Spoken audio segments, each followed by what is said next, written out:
We are all explorers. When we see the horizon, we want to go beyond. We want to see what is there, why it is there, what it means to us, how it changes what we know, and how we live with our planet. And when we do, we move forward.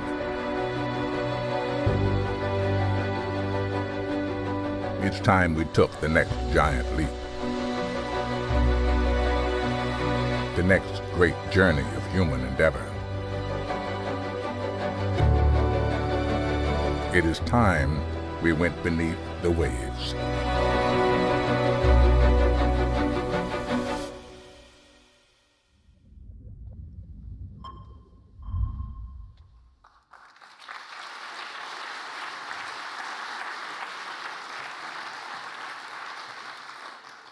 Good evening, ladies and gentlemen, everyone in here, out there, and all the ships at sea.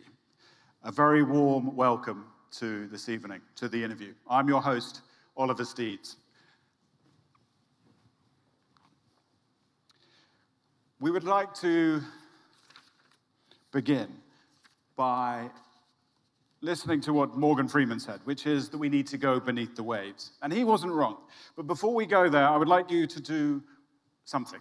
I would like you all to look at one another, just for a moment, not for too long. We're not in a wellness retreat. Just look at everybody slightly differently. Because every single one of us in this room is, on a cellular level, from the sea. The minerals that course through the ocean are the same minerals that are in our blood, in your sweat, in your tears. And in the womb, human embryos develop gill arches. We still hiccup with the same brain stem reflex that tadpoles use to breathe. And as Neil Shubin said in his book, Your Inner Fish, we did not leave the ocean, we took it with us. And when we break the mirror of the ocean surface and descend into the blue, we leave behind our atmospheric cradle. We enter a world of increasing pressure, of falling light and extraordinary life. And at that threshold, something shifts, the Innerview. It's not a singular experience, it is a multitude. The child peering into a rock pool, the free diver suspended in silence, the scientist encountering a new species, the submersible pilot at the bottom of Challenger Deep. Each one moving us from being a detached observer to being a momentary participant in something that is ancient and flourishing, something that makes all life possible. So in order to collectively imagine what this Innerview might mean and what it asks of all of us, we invited 54 of the most extraordinary ocean voices alive, heads of state and astronauts, submersible pilots and divers, comedians and theologians, marine scientists and artists, and indigenous leaders who have carried this understanding across generations. Every one of them revealed a slightly different star in this constellation. And that is what you're holding in your hands today, the result. Some of those stars are with us this evening, and I would like to acknowledge them first, if they may be willing to stand up. Callum Roberts, Sheena Talma, Rob McCallum, Trev Munkenbeck, Helen Scales, Jason DeCaires-Taylor, Carmody Gray, Hugo Mitchell-Heggs, Enrique Sala, Patrick Lahaye, Tessa Campbell-Fraser, and Fallon Tullis-Joyce.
writer and explorer, and genuinely one of the most curious people I've ever met. He's paddled solo through some of the most dangerous waters on Earth. He's come face to face with species that most of us will thankfully only ever see on a screen. And he has given more people a felt connection to the wild diversity of life on Earth than perhaps anyone of his generation. And tonight he's going to tell us something about speaking whale, which I promise you is exactly what it sounds like. So please welcome a man, a friend, who I first met in the Sahara 20 years ago, the brilliant Steve Backshall. Thank you very much. Thank you all. Thank you very much, Oliver, as well. Yes, absolutely spot on, as befits a friendship which is entirely revolved around the ocean. We did meet in the middle of the Sahara Desert in 50 degrees heat, running 160 miles. Not surprising, really, that Oliver decided that wasn't his bag and that he would instead turn to the oceans, and we are all the better off for it. I should say I'm going to be followed by an array of astounding talents. Helen Czerski, who I have read your wonderful book, and in that you state that there is no better way to aggravate an oceanographer than to make the statement that we know more about the surface of the moon than we do about our deep seas, because it's not even close. So let me start today by saying, we know more. I wouldn't do that to you. I wouldn't do that to you. It's really interesting, actually, that comment there from Morgan Freeman was all about discovery and all about exploration and how important that is to us as human beings.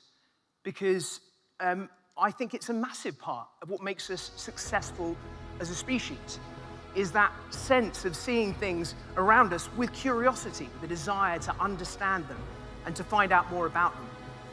And I think that the ocean is somewhere where that is more possible than any other environment in our observable universe. It is a place where we can find ourselves, lose ourselves, and find ourselves again. Somewhere where you can stand and stare out to the horizon and feel small and feel vulnerable and fragile in a way that isn't always possible in the modern world. And I absolutely love that. And it is, as we are about to find out, an environment that still, even now today, is incredibly ripe for exploration and discovery. I sense we're going to hear an awful lot about discovery in our deep seas, but my beginning of perspective is to talk about how little we know about the things that are most common, most obvious, that would appear to be most iconic and omnipresent from our oceans. I'm going to start with my own specialist subject, quite literally, because it was my specialist subject when I did Mastermind, sharks. So on the screen behind you right now is the biggest fish found in our seas. Can anyone tell me what kind of a thing this is? What kind of a fish this is? Whale shark.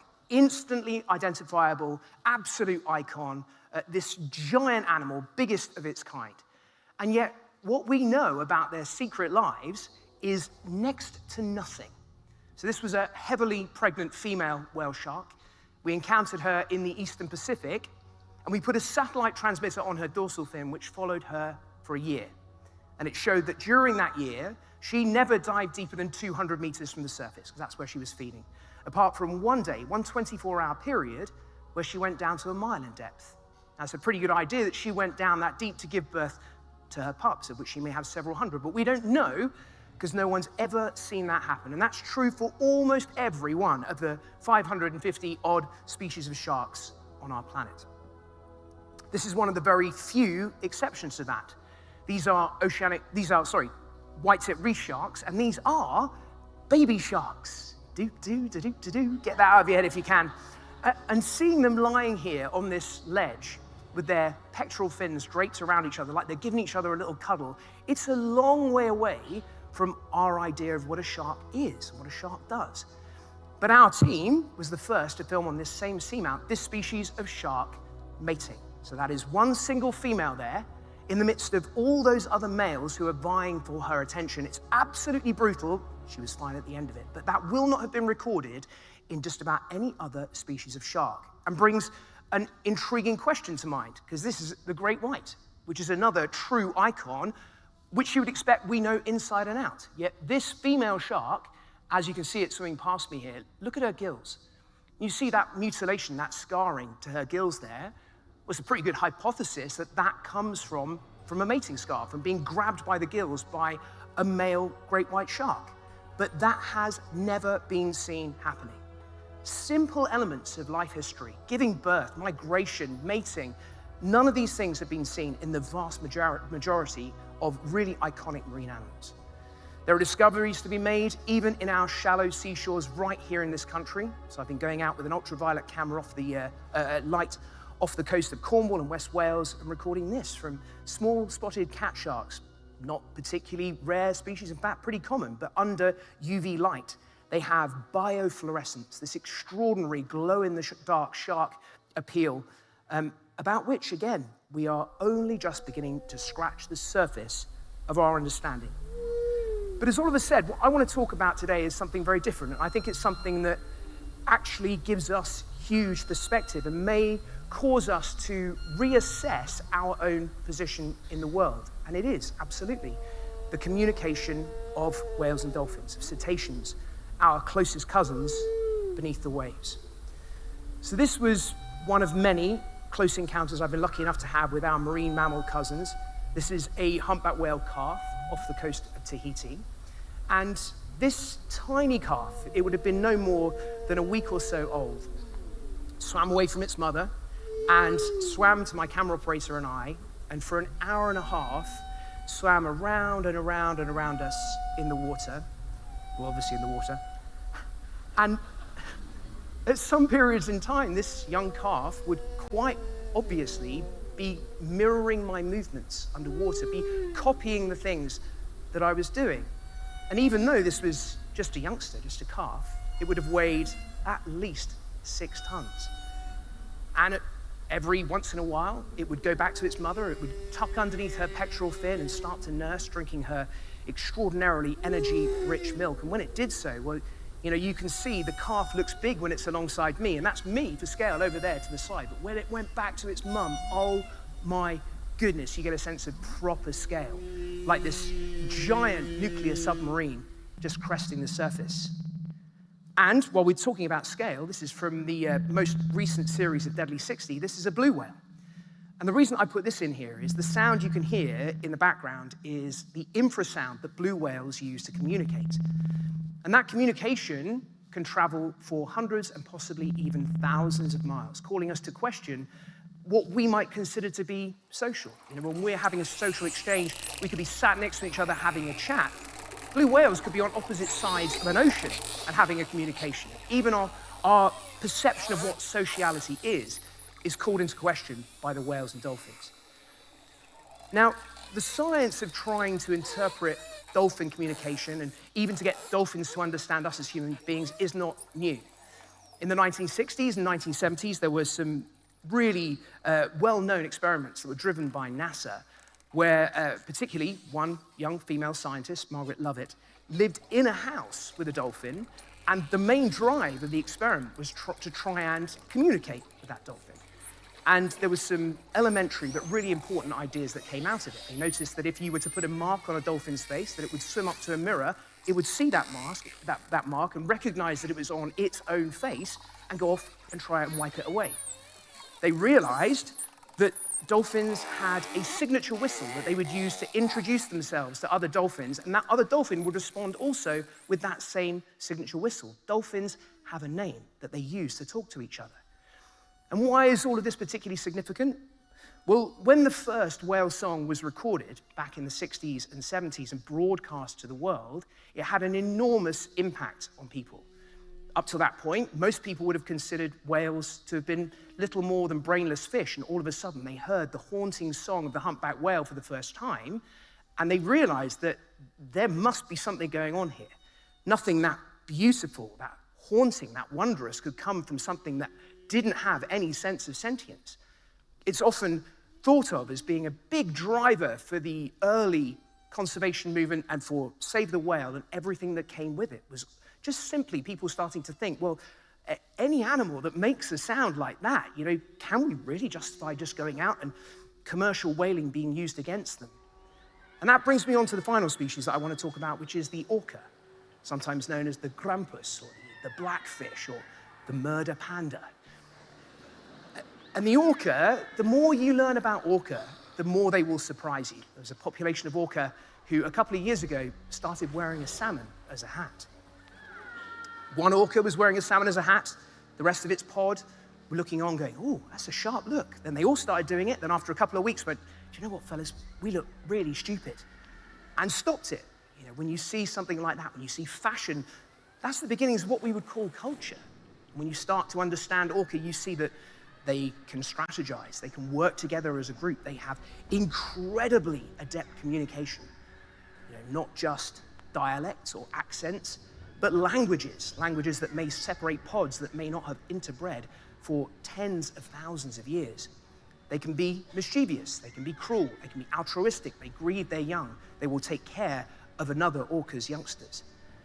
And what's particularly to me intriguing is that the calls and songs of orcas have now been recorded in millions of hours over the last couple of decades. And there is a brand new revolution coming, and I know that you all know its name, artificial intelligence, machine learning. This is a task that new technology has been built for. There are many scientists who honestly believe that by as little as 2030, we will not just be able to decipher what these whales are saying, but we are going to be able to talk back to them. And that, to me, is an incredibly profound thought. First of all, you know, I'm sure every one of you out there is going to start thinking, what on earth would you say? What would you say to the whales and dolphins? I mean, apart from sorry. But if those first songs in the 70s were a cause for people to suddenly start thinking that, you know, whales and dolphins, maybe they have a soul like us too, what's going to happen when you can have a conversation with a cetacean?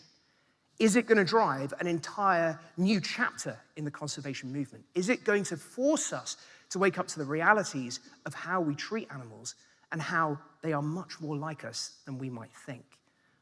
I really hope that it's the latter, but you've got to say that history doesn't give us an enormous amount of hope on that front.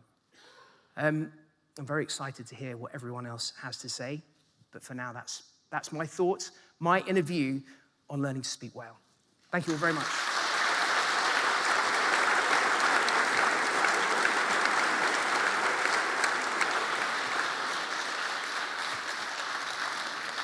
Thank you, Steve. There's something Picasso apparently said when he stood before the prehistoric caves paintings at Lascaux. He looked at those 30,000-year-old hands reaching out of the dark. Those charging bulls were rendered with astonishing accuracy. And he said, "We have invented nothing." The Innerview is not new either. It has been held most profoundly by indigenous and coastal peoples and communities for whom it never really needed a name because it was simply the condition of existence.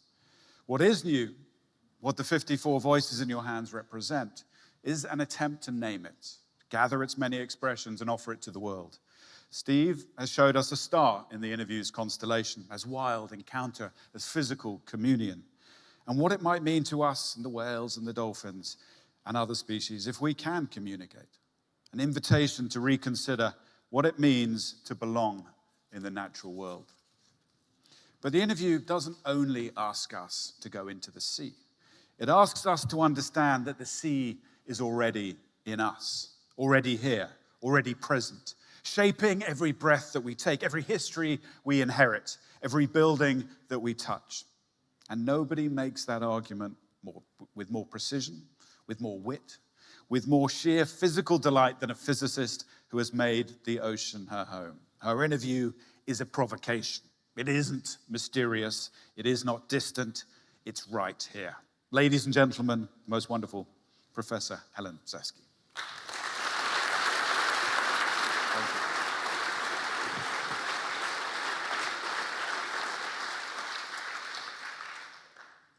It's one of the features of humans that we look at the world around us and try to understand it. We're driven to look at what we see around us and try to understand it. And we've done that ever since the earliest humans. But of course, now we have the technology to give us the best view ever. Because in the Apollo missions, more than 50 years ago now, finally, humans got far enough away from Earth to look back and see the best view of all, that is our home planet. And if I'd said that at any time in the past 50 years, I would have shown you a different photo. I would have shown you the blue marble from 1972. But this, of course, is one of the images from Artemis taken within the last month. humans, for the first time in all of those decades, have been far enough away that we can actually look back and see our planet. And I think the most important thing we can do by going away in space is to look back and see the best view of all, to see our own planet, to see who we are. And if I had my way, if I ran NASA, I wouldn't just be sending the engineers, I would be sending the artists and the poets and the writers, the people who can look back at that view and really convey what it means to see us hanging in space. Because this is not only a fascinating and intricate planet, it's a blue planet. We can see that. And humans, of course, we're in the Royal Geographical Society. They love maps around here, and every map is a choice. And of course, humans have looked at this planet, and as we've pieced together how it all, what it looks like, what the shape of the continents and the land is, we have unwrapped the world to place it on a flat page in lots of different ways. But all of them have something in common, and this was encapsulated by an American geophysicist called Athelstan Spilhaus in 1942. And he said something very profound. He said that in order to see the land, we always cut the ocean. And so in order to see the ocean, we must cut the land. And that's what he did. He came up with a map of the world from the point of view of the ocean. So he's unwrapped it, cutting the land where necessary, unwrapped the entire globe, and here we have the Spilhaus projection. And the wonderful thing about this initially is that you can immediately see that the ocean is one single connected body of water. And the thing I love about the arrows here is that they hint at that this is not just a body of water, it's a liquid engine. It's moving, it's doing things, and it's connecting the whole world together. This is what it means to be on an ocean planet, to be influenced by a liquid engine that is surrounding us all the time. And this point of view, actually, people do resonate with. This has been, it's sort of done the rounds on social media a bit more, and even in the last, so actually just less than a year from now, on World Ocean Day last year, June the 8th, I have the great privilege of being a trustee of Royal Museums Greenwich, which includes our National Maritime Museum, and now their great map in the main hall is the Spilhaus projection. And that means everybody who walks into this place where they learn about maritime history sees the world from the point of view of the ocean. And suddenly you can see that the ocean connects us. It's not the thing that divides us. And actually, I genuinely recommend going. Take all your friends. It's totally worth it, because what you will find yourself doing is really getting down into it's got amazing topography. So you can see all the tiny little bumps and ridges. You can see the shape of the seafloor, and you can see the land in relation to it. And if you take anybody interested in the ocean, basically go at a time when the little kids aren't there, because this is an adult toy, and adults should get to play with it as well. So take your friends and go and play. But the point is that when we see our world differently, we behave differently. But of course, the great tragedy of the ocean, in a way, is that we are not natives to the ocean. Steve has enormous expertise in diving and in free diving. I can't imagine holding my breath for that long. But we are not natives in that realm, and that means we visit. But we're also very, very visual. We're dominated, our perception is dominated by what we can see.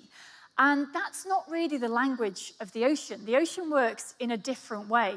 So we have initially, we come at the ocean with a really sort of impoverished view of it. We see, when we look at the sea, when we look at the surface, we tend to see these sorts of things. We just see a surface. We don't have any idea what's underneath it. When we look at the deep ocean, it's even worse, and I am going to get on my hobby horse. Steve got there before me. If I had my way, no one would ever say this ever again. No more repeating that, for a few reasons. One of them is that it is categorically not true. Right? Thousands of ocean scientists have been studying the sea and the deep sea for decades. We know all kinds of things about it. This is a fascinating and wondrous place. It came from a grain of truth, right? It came from the idea, from the observation decades ago that we had measured the shape of the moon's surface to a greater accuracy than we had, better resolution than we'd measured the shape of the seafloor. But of course, the ocean is not just its surface, right? It's not just the shape of the deep seafloor. It's full of life, it's full of topography, it's got liquid water swirling around all of this, it's got fascinating chemistry and physics. There is loads of richness in there. So yes, we know far, far, far more about the moon than we do about the ocean. I nearly did it then. We know far, far more about the deep sea than we know about the ocean. But there is far, far more to know because this is such a rich and dynamic environment. And the thing that bugs me more than anything else about that statement is that every time someone makes it, we're making the ocean sound like the surface of the moon, a dead, barren rock that has not changed for 2 billion years. The moon's very nice, but it does not have a worm with 1,000 anuses, right? There's no comparison. So,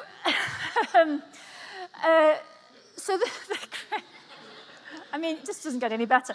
But the point is that, and I say that recognizing that as a physicist, the most fun things in the ocean always look like the biology. But my point here is actually to say that the most important thing the ocean does is not actually that it's just a home for a fish or many fish. It's that the physical nature of the ocean, the physical nature of this water that is flowing around the planet, an engine fueled by sunlight, it's carrying heat and nutrients and life.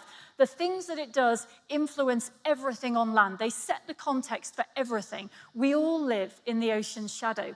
So if you hang out on a sunny day up here at the higher latitudes and it's warm in spring, part of that is because the ocean is helping to move heat energy northwards. If you read stories about history and people going out on ships and deciding the fates of great empires by the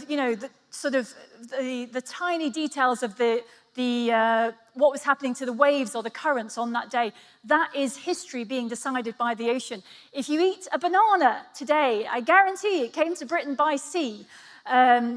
So we are connected to the world by the things the ocean does. And my favorite example is concrete. We are sitting in a building which almost certainly has a concrete foundation.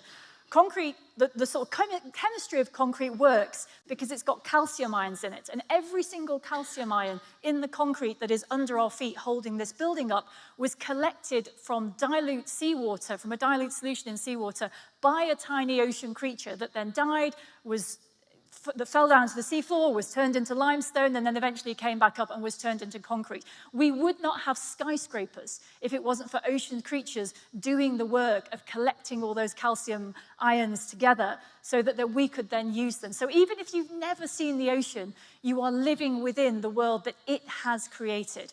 And this is the point, really, that the ocean is the beating blue heart of our planetary life support system. And that's not an exaggeration. Earth would not be as it is. It would not be stable enough for life. It wouldn't be the right temperature for life.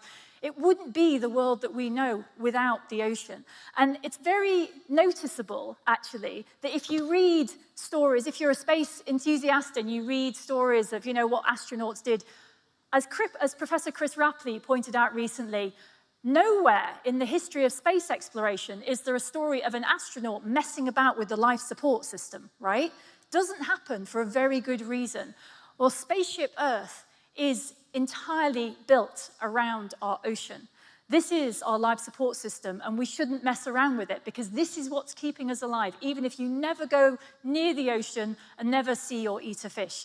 So I like to think of images like this one as being a message. This is what the rest of the universe sees when it looks at us, right? This is the light that has traveled from us out into the universe for incredible distances across the universe. This light is our signature on space. And now it's time where we're going to have many more photos like this. More astronauts are going to go to the moon. They're going to take more and more pictures. The pictures are all going to look more or less the same. They're all going to show us hanging in space. But this time, when we look at those images, we have to look at them not just as a pretty picture on the wall, but as the thing that tells us who we are. This is part of our identity, and we have to read the message that we have been sending out into space for all of this time. Because what this image says to the universe is we are ocean. Thank you.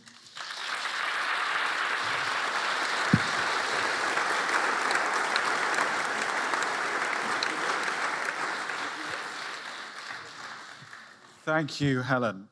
You've revealed to us that the ocean is home to a worm with many anuses. Thank you for that. We're going to some nightmares, probably.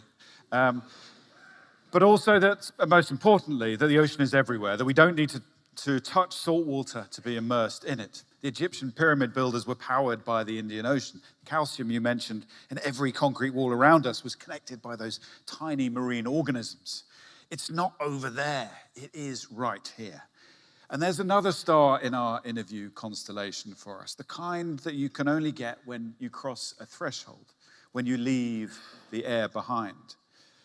And Paul Rose has spent his life operating at the extreme edges of that threshold, diving beneath Antarctica ice at -2 degrees, commanding the British Antarctic Survey's Rotherham station, pushing what human beings can discover in conditions that most of us simply would not survive in.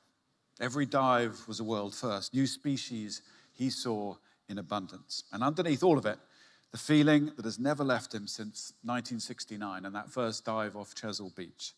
Ladies and gentlemen, a very great pleasure to welcome our North Star, the extraordinary Paul Rose. Thank you, Ollie. Thank you, Rob. Thank you. Great.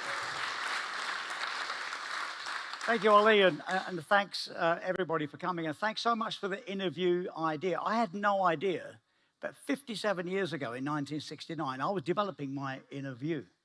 At that time, I was driven by this dream of, could I be a diver like Mike Nelson, like Jacques Cousteau? Could I just escape school and be a diver? It was just a complete dream. I had no idea how it would happen. I knew no divers. There were no divers in the family. And when you grow up in Romford, Essex, you're a long way from the wild places, very close to certain wild places, but a long way from the natural ones.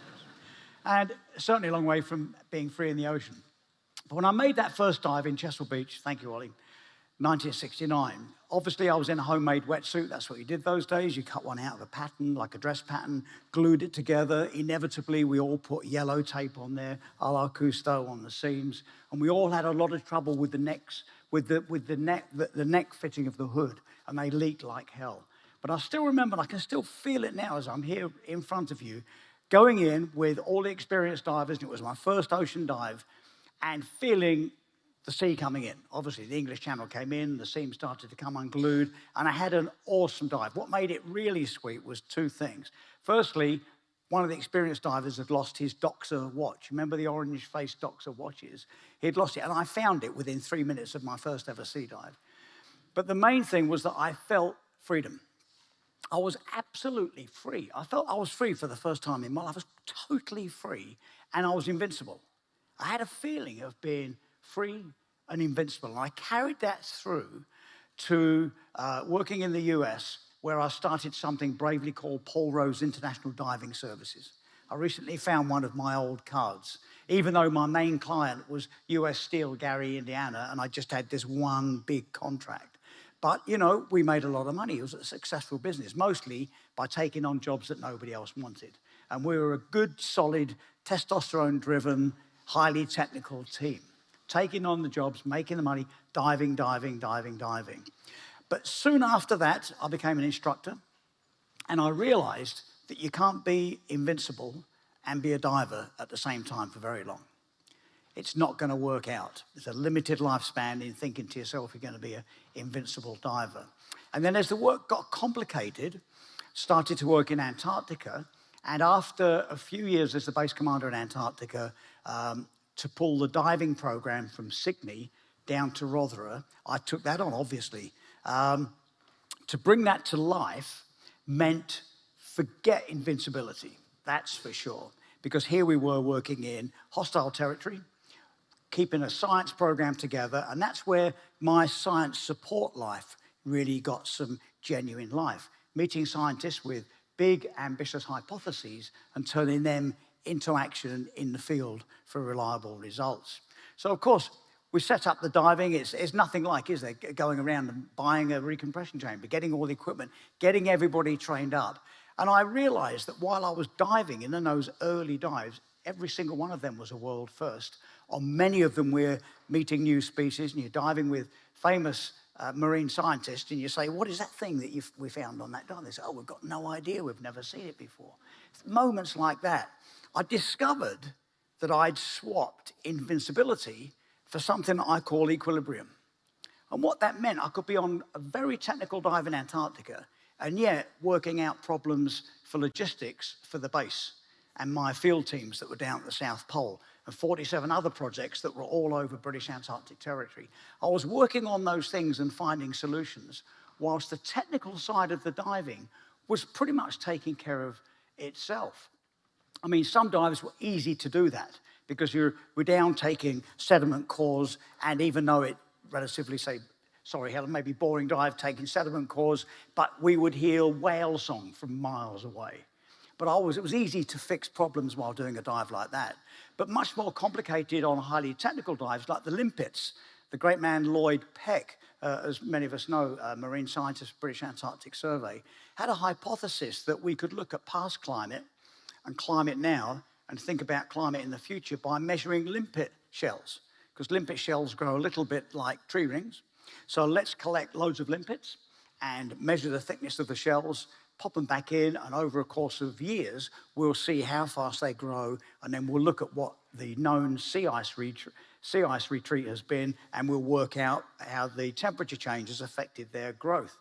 Well, you know, on dives like that, it sounds easy, but it's hugely complicated, quite shallow. And even in shallow water, you need a safety line on because of all the brash ice, which can blow it all together and tighten it up and mean you can't exit.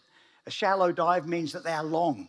In Antarctica in those days, we used to like deep dives because they were shorter and you keep lots of air in the suit and you can keep a bit warmer. But these were long dives. We'd swim around, get the limpets, collect them. Lloyd would number them. We ordered loads of, oddly enough, yellow nail varnish is the best thing to mark up limpets. He'd mark them up, keep their feet in -2 water, measure them, and then we, still sort of a bit cold from the first dive, would get back in and spread them all around more or less where we found them. After a number of years, Lloyd came back and said, we've got a problem. We're mucking up the data, the sort of straight line data set as I viewed it. We've got to put each limpet back exactly where we found him. And I still remember that day where, you know, the team were just brilliant. We all went for it. You know, I mean, in many places it wouldn't happen, but we all went for it, of course. And bearing in mind, I was doing this diving whilst also running the base and everything else.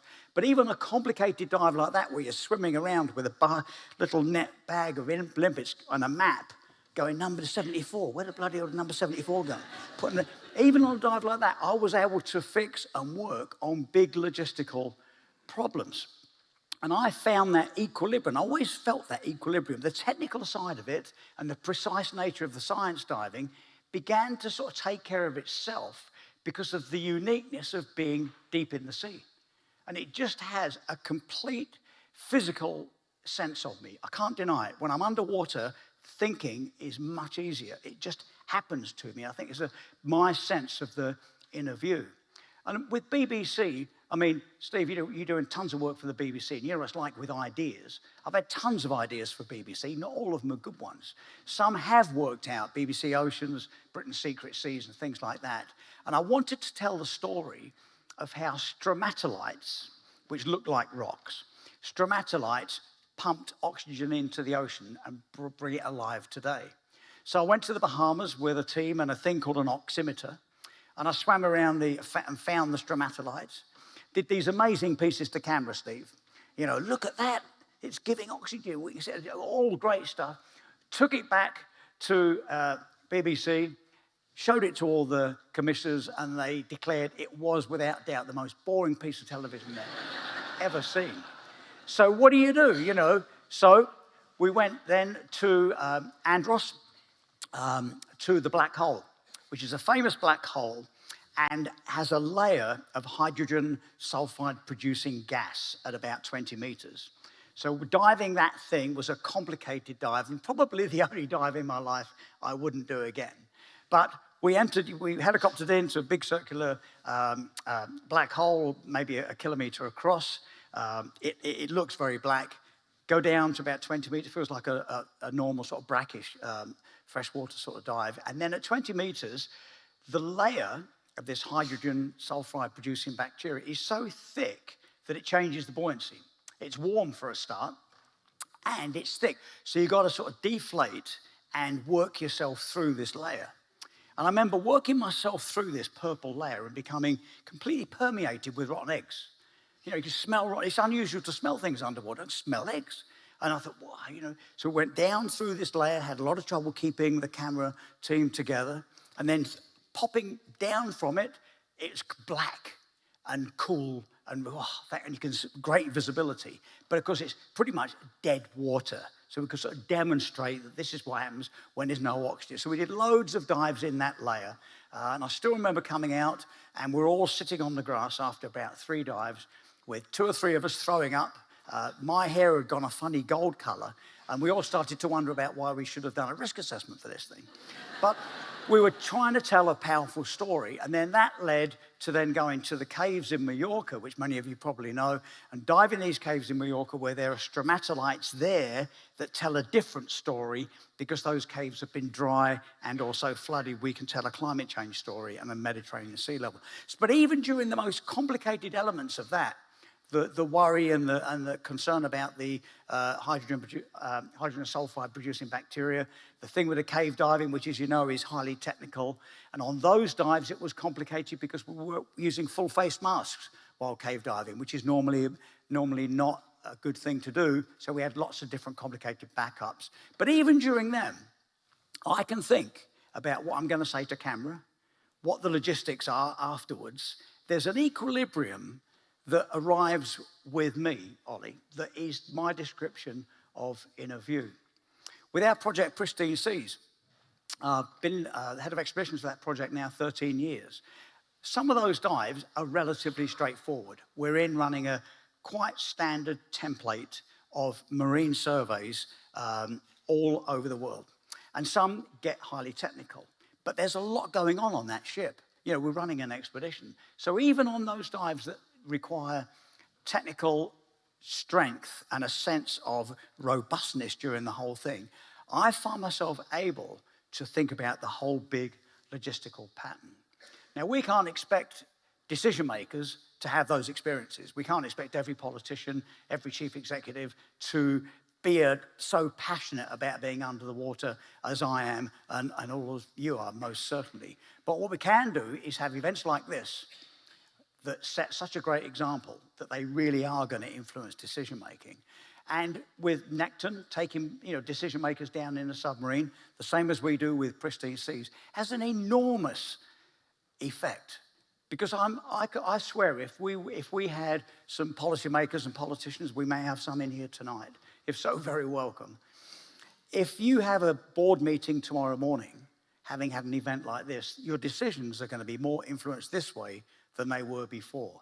So this is the power of all of our work, and it's the power of one single event like this. So long may it continue, and thank you very much to the whole team putting it together. Thank you.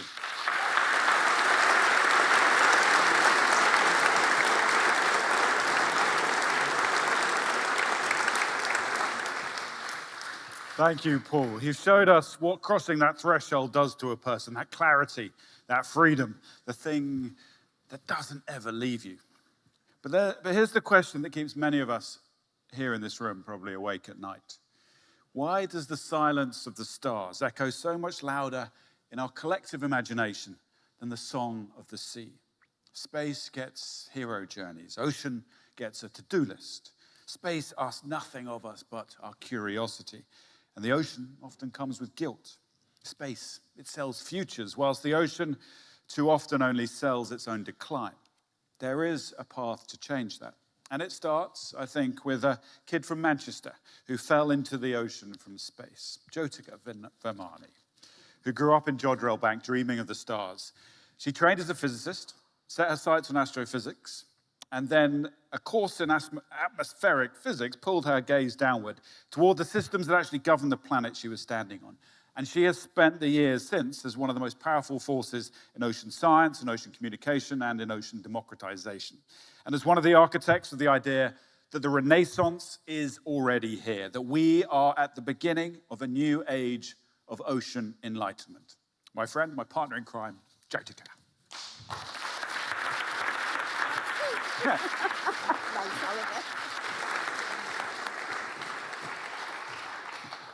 Thank you, Oliver, for giving my speech. But thank you really for the invitation to contribute to the Innerview Oceanographic Special Edition magazine. It's just an honor to be amongst such an illustrious group. Well, as Oliver said, I fell into the ocean from space, maybe. There we go, okay. Via the atmosphere, and that's where my Innerview journey really began. I've been at the helm of Schmidt Ocean Institute for 6.5 years, but my interest in communications began just over 20 years ago as I finished my PhD in physical oceanography and started my own hurricane blog for a general public audience. As a student, I had heard marine science communication experts often say that the reason why people don't really pay attention to the ocean is because it's impossible and inaccessible for most of the world to reach. It needs a human connection, and it needs a champion, like Jacques Cousteau, who was mentioned earlier. But then in 2012, two things happened which made me really question this then commonly accepted wisdom. So, in 2012, Curiosity rover, a robot, landed on Mars, a rock that's 55 million kilometers away. This was front page headline news around the world. Also in 2012, James Cameron, one of the world's best known people, reached the Challenger Deep, about 11 kilometers deep, only the third human in history to have made such an epic journey. This was not front page news around the world. So these two, both in 2012, made me realize that something was missing from ocean communications, and how we conceive of both the ocean and space is defined by how we speak about these two frontiers. There are many distinct differences which lie at the doorstep of the stories we tell. One of the differences is it's a tale of the future versus a tale of the past. Space stories are forward-looking. They're often embedded in the possibility of finding new life and new planets. These stories are about what's next, what's the promise of a brighter and more expansive tomorrow. Ocean stories, however, tend to look backwards. There are captivating tales of shipwrecks and sea monsters, extending actually even to nostalgic yearning for the days of Jacques Cousteau. So, while space is a playground for our potential, ocean stirs the mind as a romantic memory. Popular culture actually also dresses space in the sleek and shimmering tools of the future, that they spark our imagination with technology that actually eventually becomes reality in a real-world innovation, like an iPad or earbuds or even a babelfish. But we often see the ocean through the tools of yesterday, sails and brass sextants. We've actually creatively anchored the sea to an archive, missing that futuristic spark that inspires the possibility of cool ocean technology. And when we do see a futuristic ocean, it is often in movies set on other planets and in space. Why not on our own planet? Another difference is between a tale of wonder versus the mundane. We talk about the magic of alien worlds, yet we talk about the ocean as a mere resource quite often. How many people can it feed? We've traded that mystery of the abyss for the ledger of a grocery store. However, not all traditions made this trade. There are many indigenous communities that never separated the wonder from stewardship. For them, the ocean has always been both a source of awe and a responsibility. So it's definitely possible to achieve that balance. It is also a difference between a tale of triumph versus the impossible.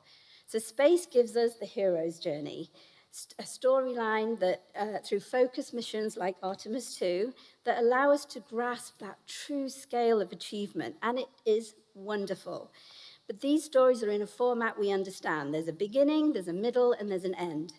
These are tales of the soaring triumph of human spirit, a collective leap of exploration that unites us all. The ocean, however, is a battlefield of impossibly competing interests. of all-encompassing concepts like conservation, the abstract risk of plastics being heavier and outweighing fish. For many people out there, these are just too vast to touch, and with no end in sight, they either ignore it or they just simply give up. So we've traded the thrill of specific, daring quests for the overwhelming and exhausting problems of global scales that we can't quite easily wrap our arms around. So exploring the unknown, whether it's space or ocean, is bigger than any one person. To the initiated, and I think that's everyone in this room, there is a fundamental respect that there is something that's much larger than ourselves. In the case of the ocean, it keeps us alive and alters our perspective of what's really important in this world. That's the inner view. Our challenge, therefore, collectively, is how do we bring this awe and hope to everyone across the world? How do we democratize the inner view? Well, there are at least two ways, which I and many others are working on. First, we need to inspire. By sharing the wonder and beauty of the ocean, we can remind the world that this isn't just a system to be managed or a crisis to be solved. It is also a magnificent, glowing, living mystery that defines who we are. We're fortunate to live in an age of technology that can help us. So this incredible high-resolution imagery that you see was taken from Schmidt Ocean Institute's ROV Sebastian on specific ocean missions, transmitted in real time from the deep sea, and it's accessible by anyone through YouTube. These non-humanoid life forms that live on this planet call it home, just as we do. These creatures communicate with each other. They bioluminesce, they conduct electricity, they can hear each other across vast distances. Their home has Grand Canyons, seamounts, volcanoes, 2-mile-tall cliffs, landscapes that you would see in the science fiction stories on other planets. But it's not just about beauty and mystery. I believe we can reach people through humor. For decades, the space world has been very effective at marketing themselves into something of interest and entertainment to the public. And you see here Pluto and Pluto. Traditionally, the ocean research tends to remain scientific or is marketed to those who are already interested and engaged. However, we are also turning that corner, and last summer, over the course of 3 weeks, this single sea star inspired over 21 million people to take an interest in the deep sea. And it did this because of some very funny and very cheeky Argentinians. So that takes me to the second step. We need to meet people where they are, connecting with their cultural interests through art, fashion, music, theatre, sports, many other avenues, to ensure that the ocean is woven into the fabric of our culture and everyday life, raising awareness and creating a subtle background drumbeat of the ocean wherever you look. To address this, Schmidt Ocean Institute and Nekton have partnered to create the Ocean Rising program, elevating the ocean in our daily lives. And I'm going to play a short.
think I've gone. Okay.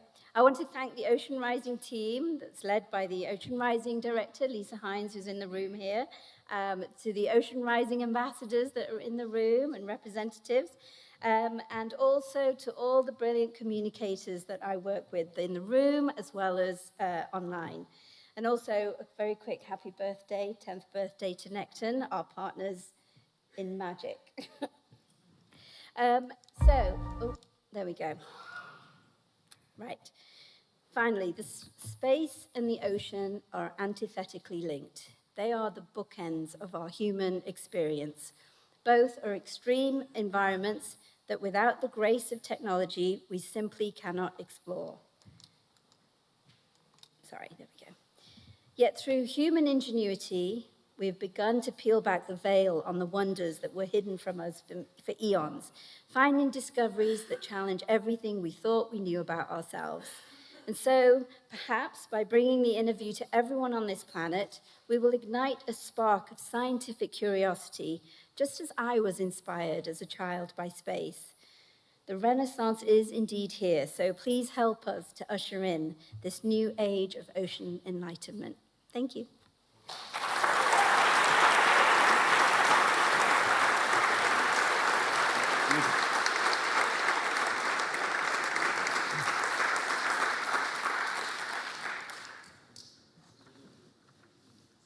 Thank you, Jyoika. She described the overview and the Innerview as the bookends of human experience, space and the ocean, the two alien frontiers.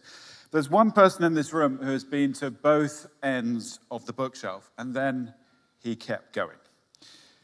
Let me tell you what Victor Vescovo has done, because lists, I think, can sometimes be slightly misleading. And this one lands very differently when you actually hear it aloud. Victor is the first person to descend to the deepest point of all 5 oceans, to all 17 deep ocean trenches. He has climbed the summits of the highest peaks in all our 7 continents, the 7 summits, and he has skied to both the North Pole and the South Pole. He has also been to space on Blue Origin.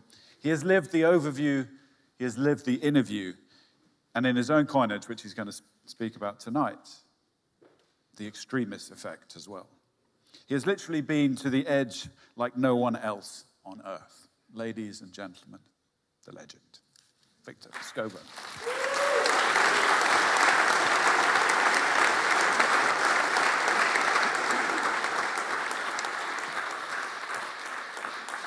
Thank you very much, Oliver, and thank you all for being here. I'm congenitally, as a quarter Italian, incapable of standing in front of a lectern. I have to move, so apologies. There's been some great conversation about the Innerview effect. What I really want to try and do this evening is actually bring it to a very personal level, because at the end of the day, change only begins with individuals and how we see ourselves, how we feel about the world, and how we can communicate to other people to try and make it better. So I'm going to go through what I believe are the 3 types of key views that a human being can experience during their time on this planet. I've been extraordinarily privileged. I've been able to directly experience all 3 of them. That's been my mission, and I hope to just convey the lessons I've learned to you. So I'll speak about the Innerview effect, but first, the overview effect. This was a term coined in the early 80s by Frank White, a journalist, and it was meant to describe the deep psychological impact that was documented to have occurred to astronauts when they see the Earth from space for the first time.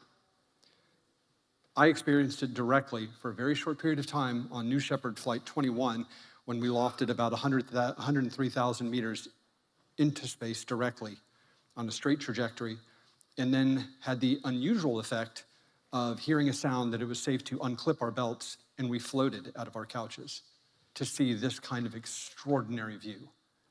It was arresting because you aren't fully prepared for what that's like, to be floating in space for an extended period of time, and you see a white sun on a black sky.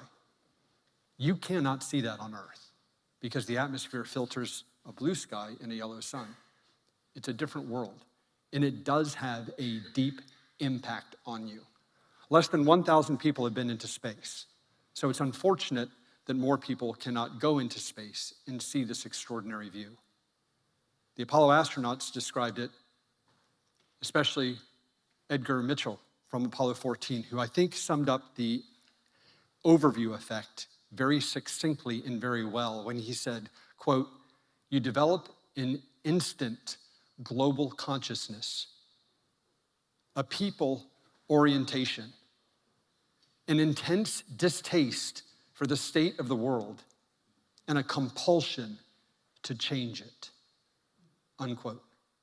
You don't see borders when you see the Earth from space. You see that most of it is blue, not brown tan of land. You do see, indeed, as many of the other speakers have talked about, that we are on a spaceship called Planet Earth. What really struck me very deeply was also how thin the skein of atmosphere was. It was just like the side of a sheet of paper, and you realize just how fragile it is.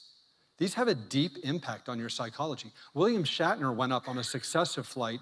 He descended, came back down, and was crying. It had such a deep impact on him. When we go further into space, I'm looking forward to this view that will be brought back, the Earth from deep space. I think at that point, the overview effect will have a pretty profound effect on people because they'll just see that actually we are a very small marble in the vast expanse of space. The overview effect is principally a visual one. It deeply imprints on your brain like a camera picture, but it does make you feel, yes, we are all together on this small marble of a planet that's incredibly special. But one thing that you also do realize, space is empty. There is nothing in it. It's a bit frightening in a way when you really experience it. It is beautiful to look down on the planet and experience the overview effect. You feel almost angelic. Hell, you're floating like an angel. But when you look out into the black, you see nothingness, and you realize that the really important things in our lives, until we can break the light barrier, will be here on Earth. I'm now going to take an interlude before we get to the interview effect, because I do think there is another human experience that you will all be more familiar with, that I call the extremis effect.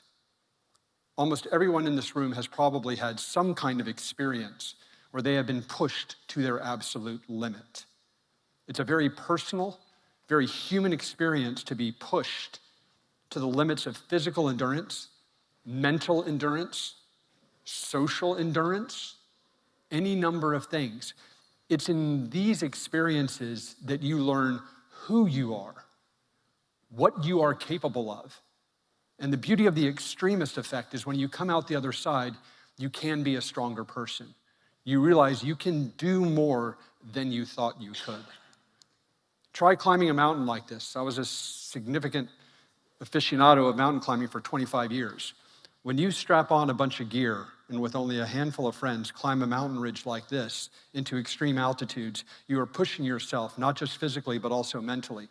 When you survive and you come back down, it can be addictive, but you also realize you can do extraordinary things. The greatest tragedy that I've experienced in my life is seeing how many people underestimate their own capabilities. I am not a Nobel laureate capable intellect.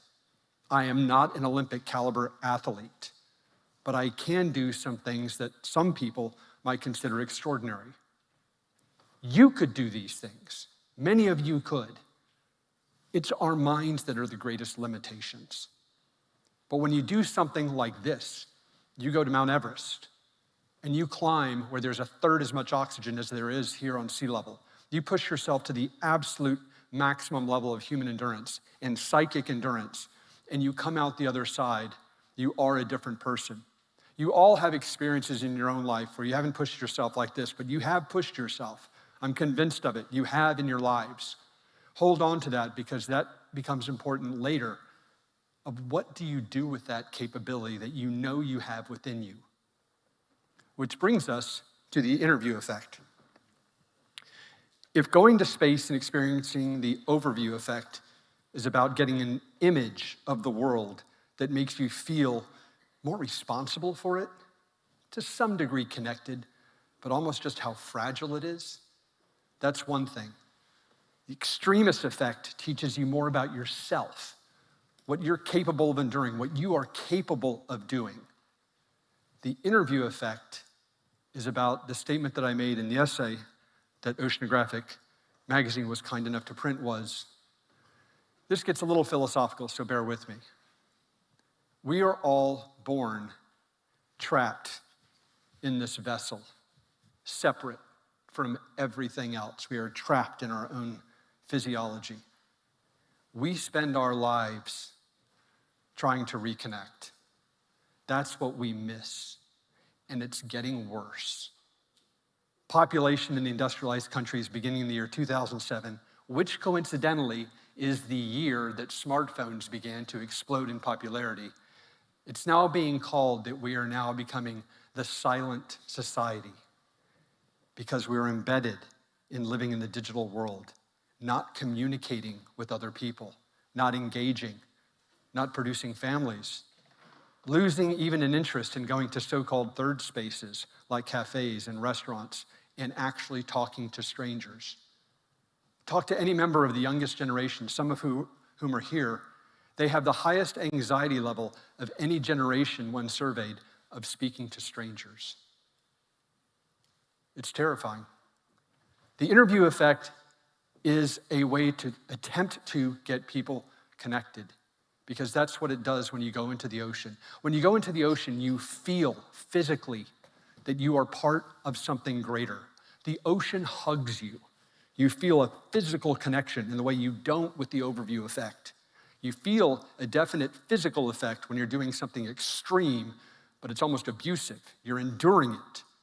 The Innerview effect is about connection. It's about feeling part of something greater than yourself, almost a feeling of love. In the area where there's light, you see the wildlife, the corals like you do here. That's easy to engage with. It's also extremely important that people get into the water. And then there's people that can go into caves. It's a different environment. I've just recently had the privilege of going into this environment, and it's very special as well because it's so remote and it's so difficult to do, but you see things you would never see on any other place in Earth. And in this almost womb of the planet, the combination of land and sea, you can feel a very deep connection. I've been a practitioner of Zen Buddhism since I was in my 20s. And any of you that will know anything about Eastern religion, when they teach you how to meditate, what do they do? What do they do when they teach you how to meditate? They put you down in a room, you sit still, you are quiet, and you breathe. Breathe. Because that builds self-awareness. When you're diving in something like a cave, it's silent, it's calm. You are calm, and you're focused on your breathing. It's very meditative. You enable your brain to feel things and do things like Paul was speaking about. You almost reach a higher state of capability in your mind, but you also feel very peaceful. It's very connected. It puts you in a place outside of the noise of day to day. And when you come back out of the water, you remember it. You feel it. And your responsibility is to share it. So let me tell you what it's like going deeper than that. Because very few people have gotten to go all the way to the bottom of the ocean. It's less than 30. This is what it's like. When you reach about 1,000 or 1,500 meters, you enter an area called the midnight zone of the ocean. And it looks completely black. And by accident, on one of my dives, I accidentally turned on all my floodlights in my submersible. And I went, oh, that's going to burn up a lot of power. I turned them all off immediately. When I looked out of one of the portals, I saw this. It was like lightning going on throughout the entire ocean. The ocean was talking back to me with bioluminescence, which is the most common form of communication on planet Earth, because most of the biomass on planet Earth is in the ocean, and it communicates primarily with light. So I did it again, and it talked back to me. Having that connection was something I couldn't even understand, was very, very special. But I kept going down. At about 5,000, 6,000, 7,000 meters, when you get to 7,000 meters, no photons can actually penetrate the ocean that deep. You are looking out of the portals when the lights are off into the blackest black that physically exists. It reminded me of Nietzsche, who said, beware of staring into the abyss, because the abyss is looking back into you. It's kind of a chilling statement, but I felt that I was now in a place that was so remote, so intense. It was also very peaceful. And then you start to see the trenched walls when you start getting to the bottom at about 10,500 meters. You're seeing the tectonic plates of the planet colliding in geologic time. There's an absolute sense of timelessness at the very deepest part of the ocean, completely unlike being on a bloody rocket where everything happens so fast, like it's a rock concert. It's so peaceful and timeless at the ultimate deep ocean.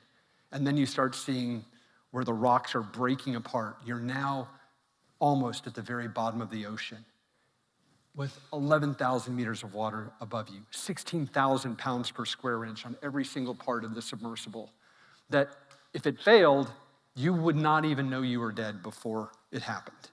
The brain could not process it, but it felt so peaceful. And then you get to the very bottom, and it pretty much looks like this. And what was so shocking were two things. The small little holothurians, little sea creatures crawling on the bottom, feeding from whatever came from all the way up on the surface. There was life down there. Specialized, yes, but there was life. But it was so peaceful and calm. No sense of time. And in a way, that was just very rewarding to feel that. So I slowly started turning off all the lights.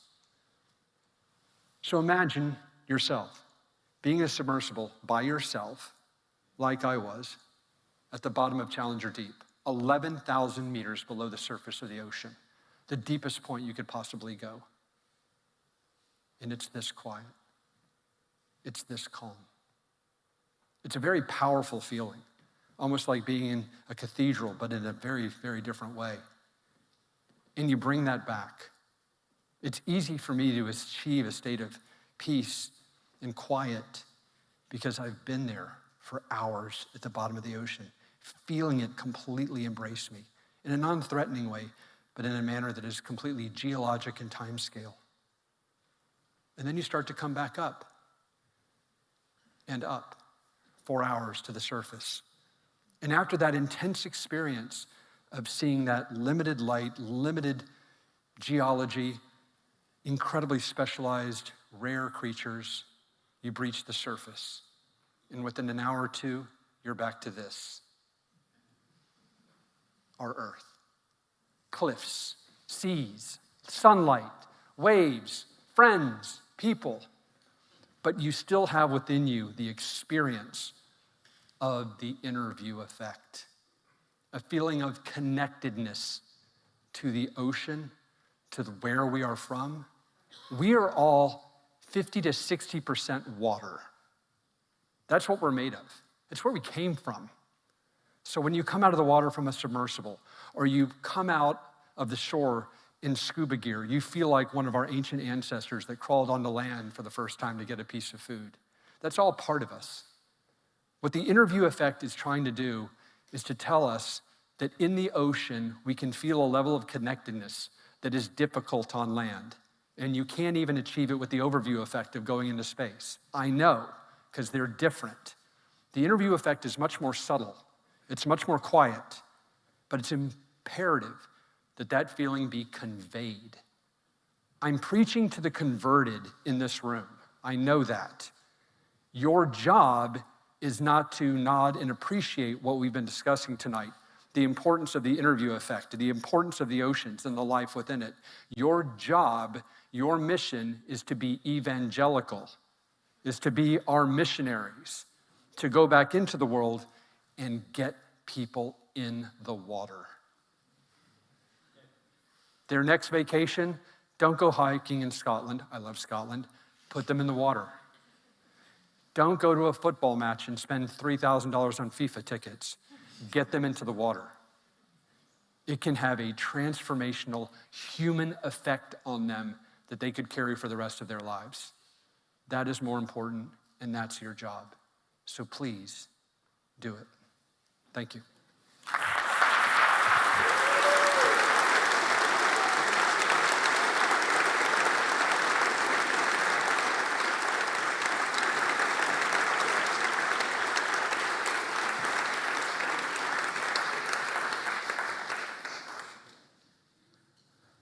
Well, I had something written.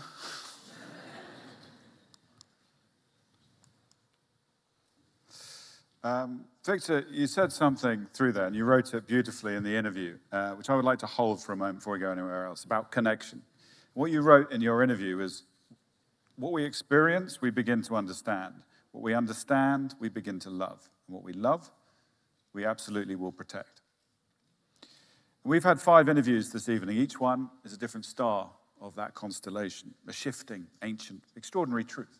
Steve's your wild communion, Helen's precise physical presence, Paul's threshold and the freedom that never leaves, Jyoika, the new enlightenment, the democratization of wonder, and Victor's view from every edge there is. And now, I'd like you guys to talk to each other. So please come on stage. I have some questions for you, and I'm sure the audience may have some, although we're running out of time. So we're going to have a few minutes on the stage, please. Please welcome our wonderful speakers back on stage.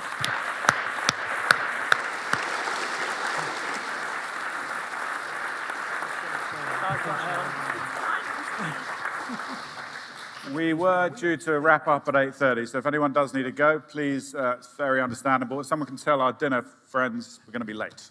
We have some important questions to be asked. Let's start with the interview. As you know, we've heard that it's many things.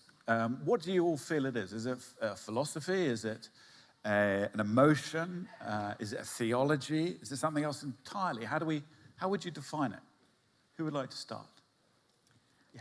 I'll start, just because I think that one of the problems of our time is that it wants us to condense everything down to one line or one headline. And I think that one of the important things about the ocean and about things like concepts like the interview is that actually you can look at this thing from lots of directions and they are all valid. So I think I sort of resist the temptation to encapsulate it as something, but actually I think there's an idea there that you can frame in lots of different ways, and they are all valid. Like, everyone can find their own way to it. So I think that we can enjoy the diversity of what it is without feeling the need to put a sort of line around it and say, here we go. To me, it feels like an opportunity. A real big opportunity, because so many of us are working really hard on smart decision-making for the environment, all nature and environmental matters. But the interview, coining this phrase and thinking about it, just feels like a great opportunity. We need all these opportunities, don't we? I mean, with you, with Nekton, with us, with Pristine Seas, we get people who are great decision-makers, great scientists, in positions of, real influence in the submarine. And maybe it's the first time deep in their waters. So they've experienced either they've fallen in love with it, wow, can't believe it's just so beautiful, or they've gone, wow, look at the damage to the reef due to climate or overfishing. And when they come out that submarine, they need no coaching on what to say. They just have a look about them, that lovely, what I like to call the Monday morning look. If we've had a brilliant, fabulous weekend and you open the office door, you go, wow, what have you been doing? You've got that Monday morning look. They've got a look of power, really, and influence. And they say all the things. And it also gives them a new launch pad for maybe things they've been saying for the previous 10 years. And that's what leads to smart decision-making. I think the interview, just the word and the sense that it can be very personal, how I described it, is an enormous opportunity for sort of a conduit for smart decision-making. And for that smart decision-making, how can it guide? What can it guide? How can it guide theology? How can it guide economics? How can it guide philosophy or science? I think in one respect, I'll start with the overview effect. I don't think anyone goes into space and comes back to Earth worse. You only come back neutral to better. The interview effect, I think, can be the same thing. By truly experiencing the interview effect, feeling a connection with the ocean, feeling a connection with the rest of the world, only good can come of it. Who comes back from a scuba dive or a submersible dive going, I want to be meaner or nastier. I want to go treat someone worse. You don't. And so in many respects, it's a lens. It's an opportunity for people to improve themselves and everyone else. I do want to say, I agree with Helen in that it is, something different and it doesn't have to be one thing. But there was one thing that did jump out at me, and that is, it is something that takes you outside of yourself. And I think maybe, Victor, you can really, you address this with space and ocean as well. But I think that's what the Innerview is we're in a world right now where we are all looking at our phones, and it's all becoming insular and isolated. And it's really a way of taking yourself out and looking up and enjoying what's out there and absorbing it. And I think there's a huge bit in that. And that's what I got from everyone, was it's something that takes us all outside of ourselves. I can't imagine more parents don't take their children scuba diving because cell phones do not work underwater. What happens next? Steve, you have the ability to reach millions of people, as you do, Helen, and Paul, and Vic, well, you all do, in fact. What happens next with it? Where can it resonate? How can we put more wind in the sails? I love the idea of piping the oceans into classrooms all over the world. And that's one of the big projects that I am underway with at the moment, and that I would love to connect with you about doing. Next week, I'm going to be live diving, answering questions from kids. Woo! Yeah, testify. Actually, bring it on. He's not going to be on Rare Earth, my radio show, because he's too busy underwater in an aquarium talking to kids. We can do that at some point. That'll work. But I think one of the most amazing things is when you're in that moment with kids, they are experiencing things, particularly in our own seas, that they have no idea exist. When you have the privilege to show to a British child a seahorse in a seagrass meadow, 10 meters off the coast from the south coast of the UK, you can see a fire ignited in their eyes that gives the opportunity to create the marine biologist of the future. And I think that being able to speak to youngsters and say, this is what we've got, and you very, very lucidly said, the second you give them that understanding and you lead them towards knowing what we have, they are then going to want to become the advocates who will be protecting for that same thing in the future. I hope you're right. My daughter's here. I hope you're listening, girls. All right. Is there a minimum effective dose that you can achieve the Innerview? It's a question I was asked earlier.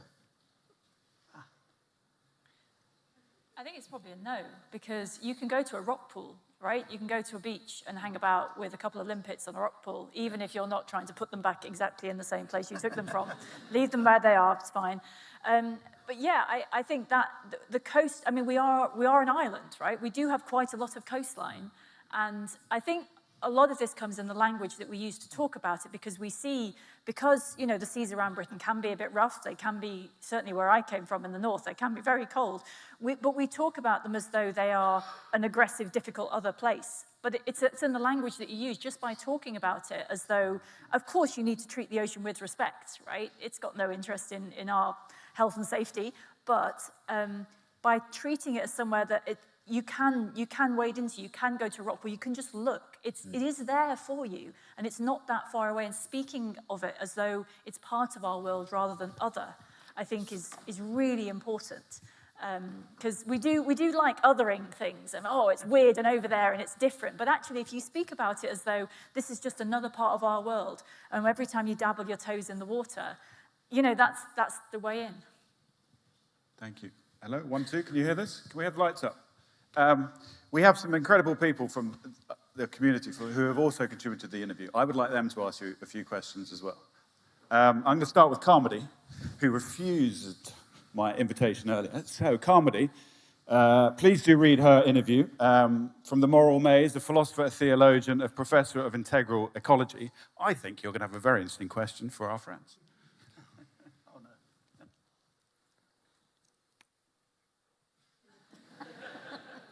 Does it have to be to all of them? I have a question for Victor. You're sitting next to Victor at dinner, by the way. I actually know that. Okay. So this is a warning, Victor. Why do you use the word connection when connection is something you do to something that is not yourself? Is there a deeper way of eliciting this sense of mutual belonging, mutual indwelling, which your talk otherwise beautifully evoked? There's a bit to unpack there. Speaking to a philosopher, it's been described since the age of Socrates that we have a dualistic existence. We are born separate. We live in our own minds. And I do believe we spend an enormous amount of our time actively seeking or yearning, not even realizing we're trying to seek, connection to others, feeling greater than ourselves, a cause more important than ourselves, an individual. That's why children, I think, are so incredibly special, because you feel a connection. It's hard not to. It's hardwired into us, but we're still separate. And I think that the ocean is a different vehicle with which to achieve that connection. Like swimming with a whale and being next to them. How can you not feel connected when you're swimming silently next to a blue whale? That would be impossible. And so therefore, if you look at the human condition and suffering, it is because of a lack of connection. And whether it's the overview effect, the extremist effect, the interview effect, or any of the number of things we try to get connection with, or narcotics or drugs, there are any number of avenues people seek to try and get connection. But if there's a more peaceful, calm, and useful one, it's to get connection to what brought us to life, which is the ocean. That's my answer. One final question, if I may. Fallon, please don't get up, you've done your leg in. Fallon, for those who don't know her, she is contributed wonderfully to the interview and is an ambassador for ocean rising and a brilliant footballer, soccer player, goalkeeper for Man United and the United States, and also a brilliant marine scientist and technical diver. So, to your question. Well, thank you for that intro. And honestly, I just want to start off by saying, like, this just left me saying, wow. Like, I feel like everyone in this crowd could share that sentiment of just the power in your words that you spoke was absolutely incredible. And it makes you just want to kick down a door and enter schools and start sharing this passion. So I guess that leads to my question of if you could share just one takeaway that we could bring to our parents, our friends, schools, children, that you see that light in their eye or that Monday morning feeling. What is that one takeaway that you would share from what you presented today?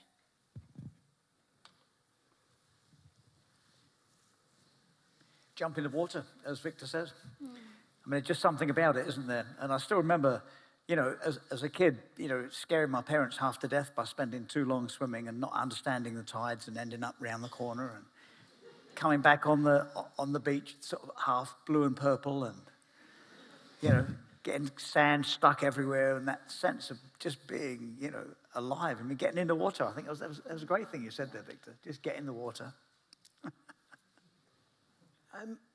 I think that, you know, no adventurer begins with Everest being their first peak. We all start with things that, you know, are familiar to us, and that is equally true with the sea. We massively underrate the wonders of our own British coastline and our own British waters. And first of all, we do that at our peril. Secondly, we have things in our seas to equal anywhere else on the planet. And young people particularly, they have the fire ignited in them through physical processes. They can absolutely learn through a textbook, but they will learn with far more speed and far more depth from things that they see and touch and feel and that are tangible to them.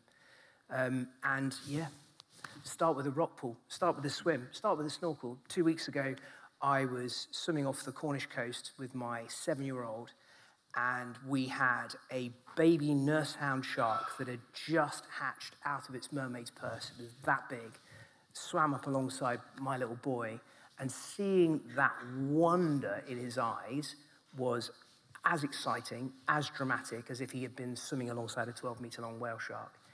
And that genuinely is something that could be available with a little bit of pushing and creativity to any child here in our, you know, very nautical islands. I think there's something... No, go on. Stories. Stories are important, but often the unexpected stories. So I often think there's kind of two ways in which we talk about science quite often, and one of them is spectacle, like, oh, it got, you know, oh, it exploded, or oh, it was a big fish, that sort of thing. And that's a place, but there's a thing that should go alongside it, ideally, which is the story behind it. And the story is the connection, right? So the thing, I mean, that thing about concrete being made effectively by sea creatures, for example, there's a story in that, which is a connection most people haven't thought of. And it takes a couple of sentences to get there, so it's not an instant thing. But I think the stories are very powerful because they stick for longer, because they have meaning to them, because they're connected. It's not just, isn't this amazing? It's amazing because it's connected in all of these ways, and here's a story that illustrates that. And I think the stories of the ocean and the stories of those connections are a really important way in. And of course, it's a bit harder in a world that wants everything in 3 seconds on social media, but I think people are really hungry for storytelling done really well that shows us our place in the bigger picture. I was going to add, I mean, I love having the idea of having kids in the water. I think that's fantastic.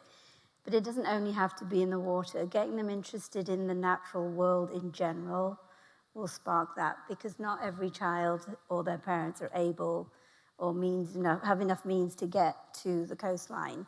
The UK, it's an island, it's easier, but I'm thinking globally now. I live in Los Angeles, big city. You may know it's on the coast. There is a statistic that 80% of the children have never been to the ocean. It's a coastal city. So how do you get to all the others who don't have the means to get there? And so really any form of natural wonder and excitement, I mean, I got into it from space. It could be any direction, but that would be what I would say. Thank you. Oh, if you have a chance to go on a rocket, do it. Sign me up. Sorry, this is freaking awesome. Well, thank you. On that bombshell, thank you all very much indeed.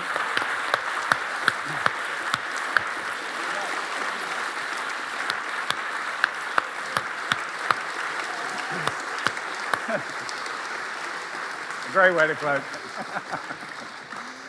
Well, thank you again very much. One more thing before we close, because every one of the great traditions of going to sea knew that the voyage is not just an individual act. It is a collective one. You go to sea together, you work together, and you sing together. The sea shanty was not entertainment, it was technology. A way of coordinating effort, synchronizing our strength, building the crew into a single capable body, doing things that no individual could. When the anchor needed raising, or the sails needed setting, or the storm needed riding out, someone always started to sing. And one of our wonderful interview contributors wrote about that in a tradition better than I can summarize. So I'm going to ask you to do something. Please open your interviews to page 27.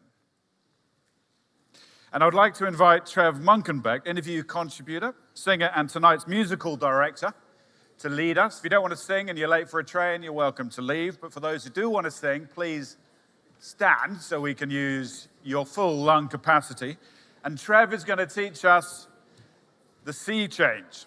It will take a few seconds just to learn, and it will, I promise, be the most connected you will feel this evening. And when we have finished singing, I will ask you please to remain silent and return to your seats for a final few seconds. Thank you very much. Can we bring up the lights so you can see it? The words are going to be on the screen if you can't actually see it in your interviews. Okay, Trev, over to you. Good evening. I have the most incredible imposter syndrome feeling at the moment. So, going into sea shanties, Oliver has explained exactly what they're about. They are working songs. And when Oliver asked me to write one, I've already written a number of sea shanties which take into account the sort of roughy-tufty, rum-swilling sailors that we all thought about. And so when he asked me to do a similar thing concerning a shift in cognitive perception that is experienced by underwater explorers, I thought, wow, it's a challenge. But actually, thinking about it, it brings together the old mariners and the knowledge that they had, and it was knowledge. It's tempting to think of them as being some sort of primitive peoples that didn't really have any intelligence when they were on board ship. They knew they could navigate by the stars, and I guess they had their moments when they were on watch, looking out at the sea and just thinking about things. So this is a song which hopefully we can together get some of that feeling of what's happening now and what happened then. So I shall just simply do the first verse. You can see it written down there. I'll read my own copy. The safest place a ship can be is moored upon the quay. And then I want you all to come in with a rousting, heave away, me bully boys, away. Bully boys is a term of endearment that the sailors use with each other, amongst many others. And then I'll do the next bit, but ships were built to brave the storm and navigate the seas. And then you come in with, and we'll haul away together, haul away. So let's now start with a bit of extremis effect. Would you stand up, please? Those that can, you're very welcome to stay seated. So I shall, I'll give you a thumbs up when we're ready. Got a bit of, yeah, that'll do. So my line is, the safest place a ship can be is moored along the quay. And then your bit is, heave away, me bully boys, away. So let's just try that. The safest place a ship can be is moored upon the quay. Heave away, me boys, away. Brilliant, brilliant. And the second bit will be, but ships were built to brave the storm and navigate the seas, and we'll haul away together, haul away. So let's just do that bit. But ships were built to brave the storms and navigate the seas, and we'll haul away together, haul away. I think that's enough. I just mentioned there is a chorus, but we haven't got time to teach that. But if you've got it, you can see it up there. Sing along with it, hum along to it. It'll be a chorus somewhere on the planet. Yes, thank you. Here we go.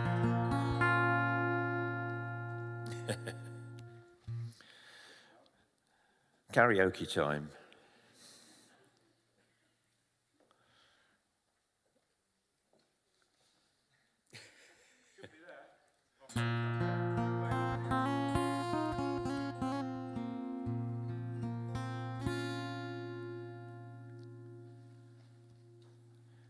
And when it's finished, here we go. The safest place a ship can be. Can we start that again?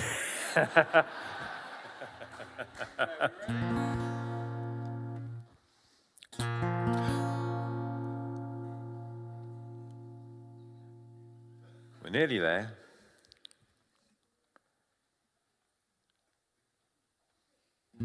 The safest place a ship can be is moored along the quay.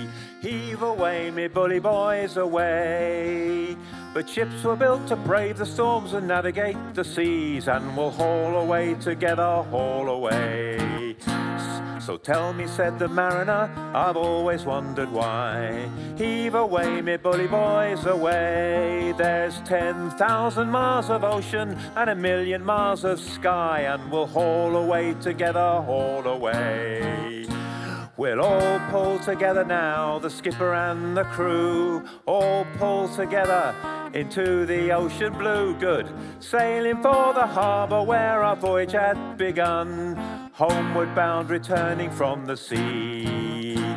And when a sailor's dreaming at the closing of the day, heave away, me bully boys, away. The sea and sky become as one as daylight fades away, and we'll haul away together, haul away. And 'neath the waves another world is hidden by a veil. Heave away, me bully boys, away.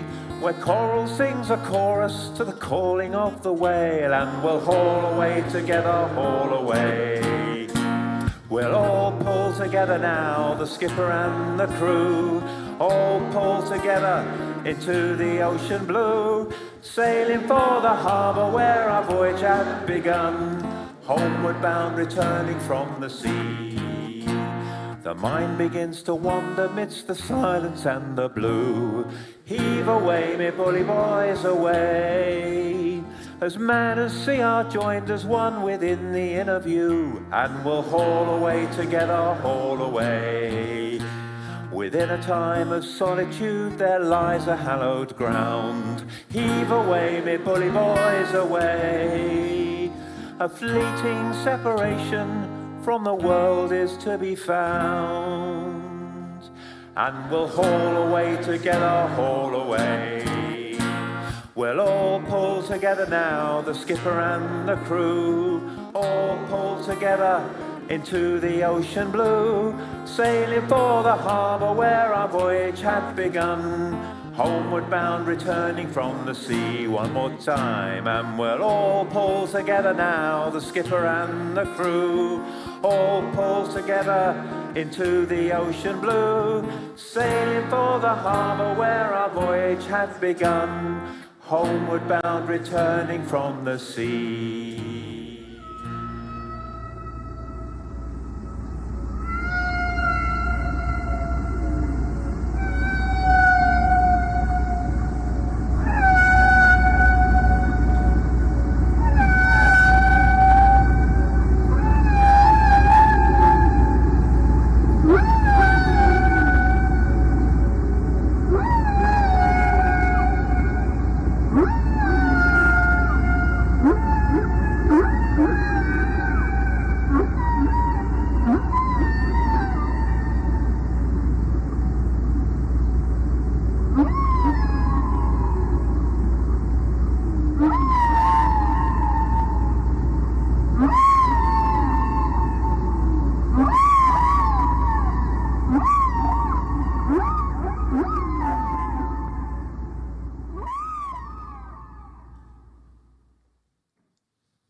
Thank you, Chad.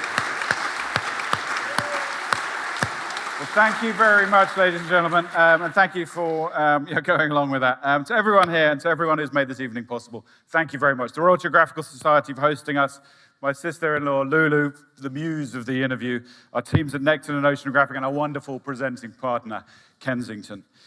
We believe the interview is a transformative force, capable of reshaping how we understand ourselves, our ocean, and perhaps even our place in the universe. And we hope tonight is the beginning of its voyage into the fabric of our consciousness and into our lives. So as Victor has said, and as you've heard from everybody, and as it says on the cover of the interview, please, there's one thing we want you to do: break the surface, return home, get underwater, experience the ocean, find your inner fish, and deepen your inner view. And carry it forward to the people you love, to the way you see the world, and all the choices that you make. Before I want to go, I want to acknowledge one final time the people who have contributed to the interview, first of all. Many of you are here. Please do stand so you can be acknowledged. One more time, apart from Helen, who's on crutches. So we can see you all and acknowledge you all. Thank you. And finally, the 6 people who have shared their interviews with us on the stage tonight. In order you first heard them, please come on and take a bow. Steve Backshall. Helen Czerski. Paul Rose. Jyoika Virmani. Victor Vescovo. And finally, Trev Munkenbeck. Thank you and good night. Ad astra, ad profundum. Good night.